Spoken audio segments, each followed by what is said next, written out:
इमरान खान साहब हिंदुस्तान की अमन कमेटी के मेंबर नहीं हैं। वो पाकिस्तान के वज़ीर-ए-आज़म हैं, उसको वही लहजे में बात करनी चाहिए जो एक गैरतमंद कौम के वज़ीर-ए-आज़म को बात करनी चाहिए।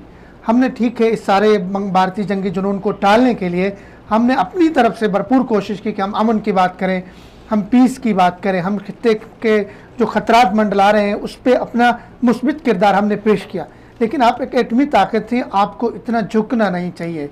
आप भारत को दो टोक लफ्ज़ों में ये भी थ्रेट करें, हम अमन चाहते हैं, लेकिन अगर हमारे खिलाफ किसी तरह की भी जारियत की गई तो हम वही करेंगे जो अमेरिका ने हिरोशिमा और नागासाकी में किया था।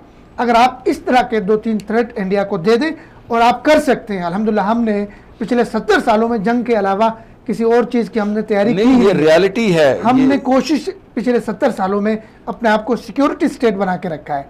हमने जंग की तैयारी की, हमने फ़ौज को जंग के लिए तैयार किया है। अगर आप इतने झुकेंगे, आप भारत को मिन्नतें तरले कर लेंगे कि आए मुज़ाकरात करें, अमन की बात करें, वो मान नहीं रहे आपकी बात को आगे। तो ज़रूरी है कि अमन कायम करने के लिए दुश्मन को अपनी ताकत का सही तरह से जवाब दिया जाए और भरपूर अंदाज में बराबरी की लेवल पर अमन की बात करें। भारत अमन से इनकार करते जा रहा है, मुज़ाकरात से, और हम झुके जा रहे हैं। वज़ीर आज़म साहब को ये बात समझनी चाहिए कि पाकिस्तान एक एटमी ताकत है और भारत से ज़्यादा पाकिस्तान इस वक्त अखलाकी और दिफाई पोजीशन में खड़ा है। भारत के अंदर बहुत सारी अलायदगी पसंद तहरीकें चल रही, बहुत सारे उनके इंडिविजुअल इश्यूज़ हैं, लेकिन इस तरह की बातें करके कि मुज़ाकरात मोदी के साथ होंगे तो अच्छे होंगे, ये इंतहाई नॉनसेंस बात है।